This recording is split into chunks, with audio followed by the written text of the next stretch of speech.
नमस्कार and welcome you all to world affairs. मैं हूं Prashant Dhawan. Now recently South Africa में एक बहुत ही इंटरेस्टिंग दृश्य देखने को मिला। चाइना लिटरली प्लीड कर रहा था, इंडिया को अर्ज कर रहा था। जिस तरीके से हाल ही में आपने चाइनीज कंपनी BYD का $1 बिलियन प्लान कैंसिल कर दिया था। इनका प्लान था कि इंडिया में निवेश करेंगे, इंडिया में ये कार्स मैन्युफैक्चर करेंगे।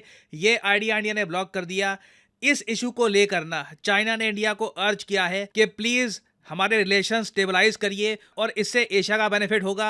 हमारी कंपनियों को अपने देश में इन्वेस्टमेंट करने दीजिए। और अजीत डोभाल ने देखिए इस रिक्वेस्ट का बहुत ज़्यादा एक काम, कंपोस्ट और टू द पॉइंट रिप्लाई दिया है। अजीत डोभाल साहब ने साफ साफ ये कहा है कि देखिए जो आपने बॉर्डर पे किया था उससे हम आप पे भरोसा नहीं कर सकते। हमारा ट्रस्ट, हमारा जो भरोसा था आप पे, स्ट्रेटेजिक ट्रस्ट था, ये इरोड हो चुका है, ये बहुत ज़्यादा कमज़ोर हो चुका है। आपको ये ट्रस्ट वापस स्ट्रॉन्ग करना होगा, तभी हम आगे जा पाएंगे। तो डिस्कस करेंगे रिसेंटली कि इंडिया और चाइना की बात साउथ अफ्रीका में क्या हुई, रशिया ने क्या कहा है। यहाँ पर बहुत कुछ यहाँ पे आपको जानने को मिलेगा।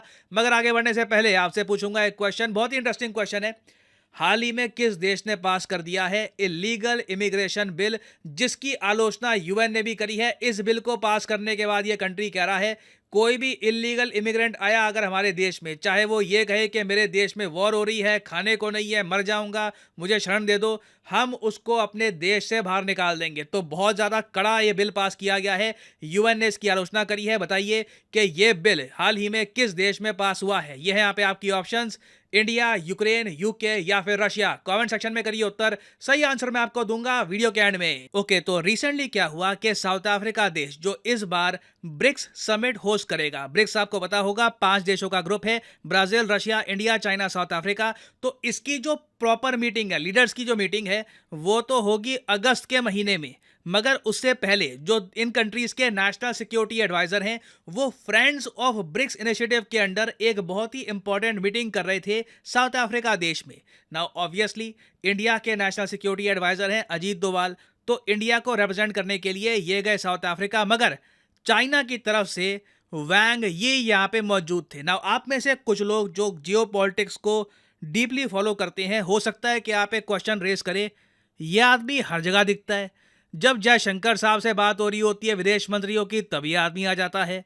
जब नेशनल सिक्योरिटी एडवाइजर की मीटिंग चल रही होती है, वहां पे ये आदमी आ जाता है। रशिया का कम से कम कुछ बदलता तो है, यहाँ पे पत्रुशेव है। जब विदेश मंत्रियों की मीटिंग होती है तो लावरोव आते हैं, कुछ वैरायटी तो दिखती है। यहाँ पर सेम आदमी क्यों आता है चाइना का? देखिए ये बात अब ऑफिशियल हो चुकी है। चाइना की ब्यूरोक्रेसी में बड़ा ब्लंडर हुआ है।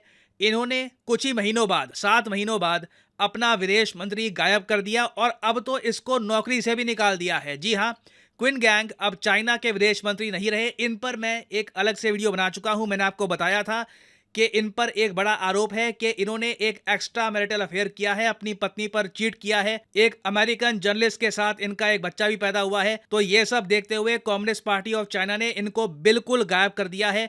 बिल्कुल जो भी वेबसाइट्स हैं चाइना की सरकारी वेबसाइट्स, वहां से इनका नाम डिलीट किया जा रहा है। और कुछ बड़ी बात नहीं है, आज से कुछ हफ्तों बाद किसी को याद भी नहीं रहेगा चाइना में कि यह आदमी एग्जिस्ट भी करता है या नहीं। तो अभी के लिए क्या है, चाइना की जो भी फॉरेन मीटिंग है, चाहे नेशनल सिक्योरिटी एडवाइजर हो, विदेश मंत्री की हो, वो सब संभाल रहे हैं कम्युनिस्ट पार्टी ऑफ चाइना के विदेश मंत्री वैंग यी। जी हाँ, ये चाइना के विदेश मंत्री नहीं है, चाइनीज गवर्नमेंट के विदेश मंत्री नहीं है, कम्युनिस्ट पार्टी ऑफ चाइना के विदेश मंत्री है। तो ये तो हमने वैसे बात करी चाइना की। नाउ इस मीटिंग में ना रशिया ने एक कमाल का प्रपोजल निकाला है। इस प्रपोजल पे मैं अलग से वीडियो बनाने वाला हूं। जैसे ये वीडियो आएगी उसके कुछ ही घंटों बाद मैं ये वीडियो लेके आऊंगा। It's remarkable. रशिया ने ये कहा है कि क्यों ना ब्रिक्स कंट्रीज मिलकर एक खुद का इंटरनेशनल स्पेस स्टेशन लॉन्च करे, एक joint research module on space station बनाने की इन्होंने बात करी है। ऑब्वियसली इसका मतलब यही है कि इवेंचुअली रशिया ये चाहता है कि एक ब्रिक्स स्पेस स्टेशन अंतरिक्ष में हो। बहुत ज्यादा बोल्ड आइडिया है, मुझे पता नहीं कि इंडिया राजी होगा या नहीं होगा, मगर ये था यहाँ पे रशिया का प्रस्ताव। चाइना की जब बारी आई ना, चाइना ने बाकी कंट्रीज को लिटरली इग्नोर करते हुए प्राइमरली फोकस किया इंडिया पे और ये कहा, जो हाल ही में न्यूज सामने आई है कि चाइनीज कंपनी, चाइना की जो कार कंपनी है BYD, ये इंडिया में एंट्री करना चाहते थे, इनको ब्लॉक कर दिया गया। चाइना ने कहा ये बहुत गलत है। चाइना लिटरली यहाँ पर कह रहा है कि इंडिया ने ना ऑलमोस्ट एक टाइप की ग्रेट वॉल बना दी है, great wall of FDI। Literally इसको मीडिया में आज के समय यही कहा जा रहा है, चाइना के मीडिया में भी यही कहा जा रहा है कि ग्रेट वॉल ऑफ चाइना हमने बनाई थी। इंडिया बनाकर बैठ गया है ग्रेट वॉल ऑफ एफडीआई कि चाइना का निवेश तो इंडिया में आएगा ही नहीं। तो जो रीसेंट डेवलपमेंट्स हुई हैं उसको लेकर चाइना की सरकार, इवन चाइना की कंपनीज बहुत ज्यादा गुस्सा होंगी। ये मोस्ट प्रोबब्ली यहाँ पे हुआ क्या होगा, बीवाईडी के ओनर सीधा गए होंगे चाइना की सरकार के पास, बोला होगा कि इंडिया को मनाओ, उनकी मार्केट हमारे हाथ से निकल जाएगी। क्योंकि एक तरफ तो न्यूज ये आई कि चाइना की बीवाईडी का इन्वेस्टमेंट प्रपोजल ब्लॉक हो गया, दूसरी तरफ टेस्ला के एग्जीक्यूटिव की एक प्रॉपर मीटिंग हुई है भारत के कॉमर्स मिनिस्टर के साथ।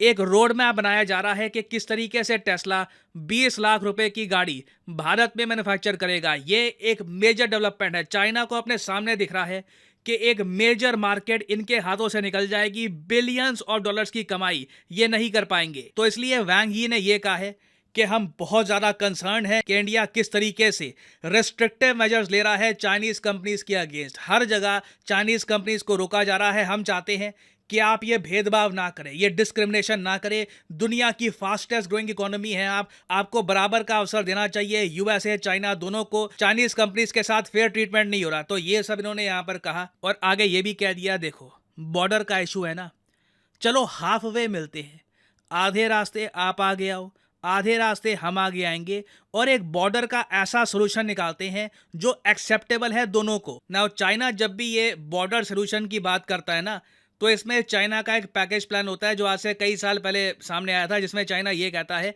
कि हम अरुणाचल प्रदेश पे अपना क्लेम छोड़ देंगे अगर इंडिया ये मान जाए कि अक्साई चिन चाइना का पार्ट है। तो इंडिया ये करने को तैयार है नहीं और बिल्कुल सही स्टांस है इंडिया का, क्योंकि इसको हाफ वे मीट करना नहीं कहते। 1962 वॉर के बाद चाइना ने गलत तरीके से ये एरिया कब्जा लिया था।